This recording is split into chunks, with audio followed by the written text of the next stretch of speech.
Hello student, this is Navneet and welcome to my channel E-Learning Guruji. This is another video of continuation of the series that I've been uploading for class 11th, Hornbill book and the poem number 2, The Laburnum Top. The Laburnum Top जो है लिखी हुई है poem and poet is Ted Hughes. Ted Hughes ने लिखी है ये poem. Now the laburnum top जो है एक branch, it's a small tree, it's a short tree with hanging branches. एक छोटा सा पेड़ है जिसमें hanging branches होती है. The picture में भी दिया हुआ है यहाँ पे, ठीक है. And its flowers are yellow flowers होते हैं and poisonous seeds होती है इसमें. तो उसको हम यहाँ पर इंडिया में बोलते हैं अमलताश. अमलताश का जो छोटा सा पेड़ है उसके बारे में that is what it is called the laburnum top. Laburnum top is basically a tree.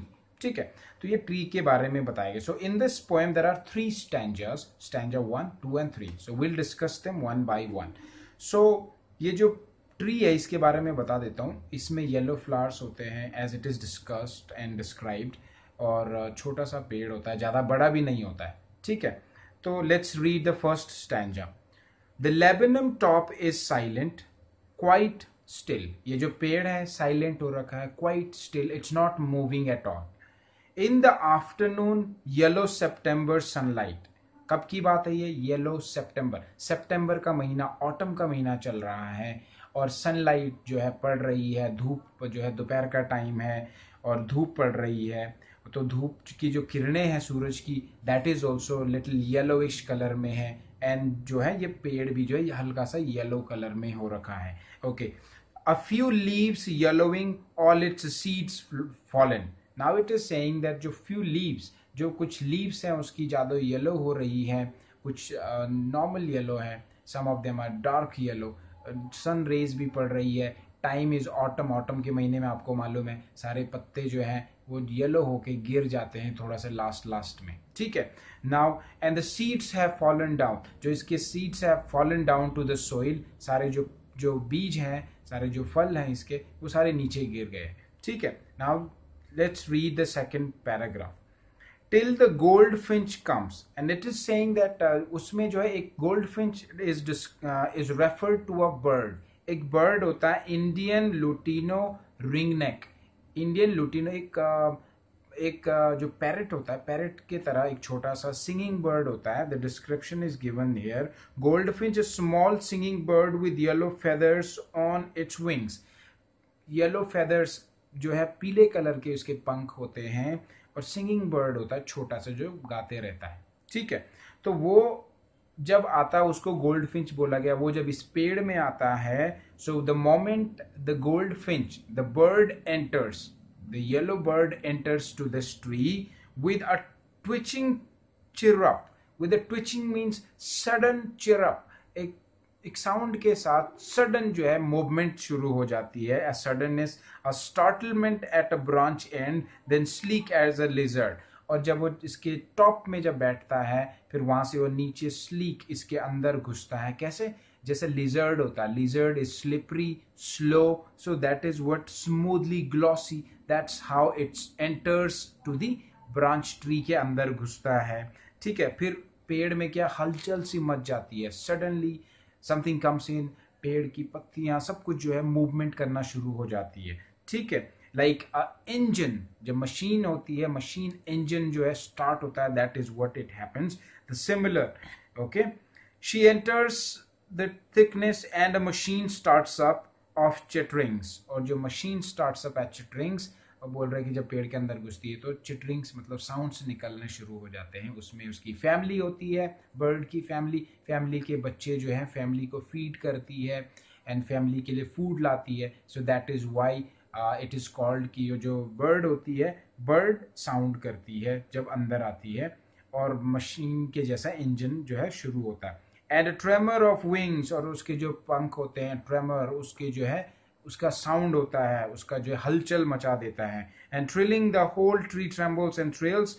It is the engine of our family. जो बर्ड है ये engine of our family, because the bird serves them everything. ठीक है, इसलिए इसका engine of our family. And also serves the tree, अपना happiness, एक sound देती है, she makes the tree lively, liveliness देती है ट्री के अंदर. She strokes it full, then flirts out to a branch ends, showing her barred face identity mask. अब जब वो अंदर से बाहर आती है तो उसके फेस में जो ब्लर मास्क होते हैं उसके चेहरे पे, तो उनसे वो अपनी आइडेंटिटी दिखाती है, that I am this kind of bird, I belong to this. She is a goldfinch basically. ठीक है.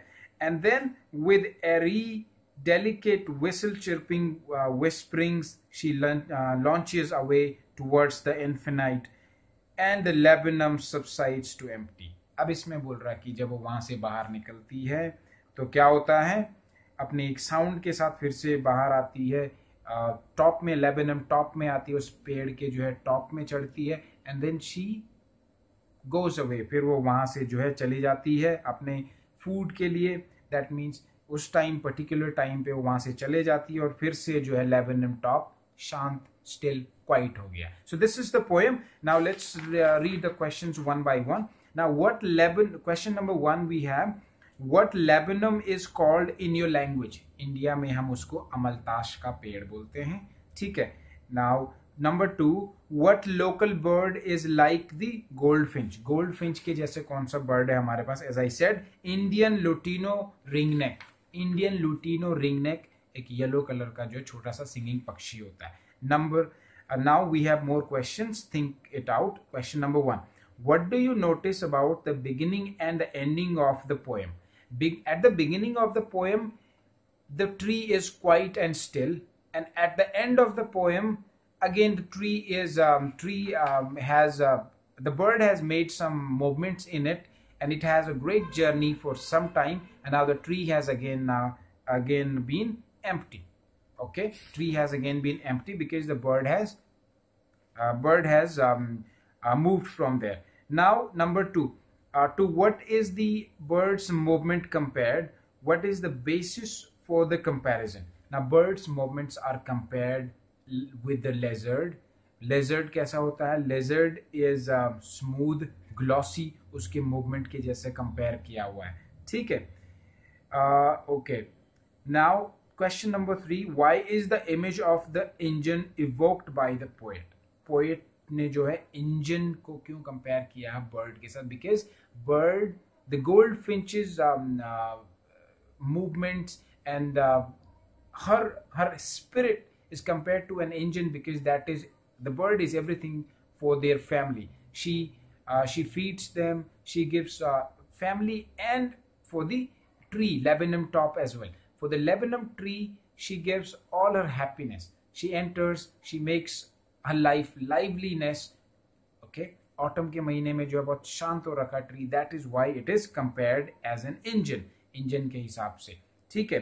Number next, what do you like most about the poem? I like most. What do we like? Okay, in this poem we like most because this particular bird is compared with two things. One is with the lizard के हिसाब से जो है इसके movements को compare किया गया, and the second one is with an engine. So the bird is compared, when she enters, her movements are compared with an engine. Okay, the machine engine होता है, जैसा start होता है, her feather makes some sounds, she sings. Okay, so that is what we like most. Now next we have, and this is the last question, what does the phrase her barred face identity mask mean?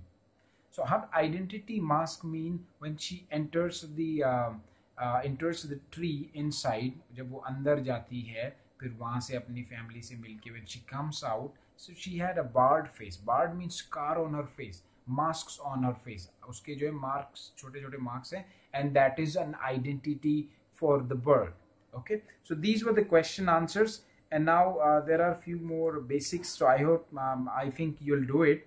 The sound words क्या क्या थे इसमें हमने use किए हैं जो है poem में, and the movement words, lizards के जैसे movement है, and chirping sounds उसने किया है, and the dominant color in the poem, yellow color का mostly they have talked about. So yellow color is a dominating color in the poem. So these were the question answers. I hope you liked it, students. and do recommend these small videos to your friends, colleagues. This will help them a lot to get an idea and summary of the chapter and poem and score good marks. Okay, so if you have any questions, do let me know, and we'll discuss that in next videos. Thank you.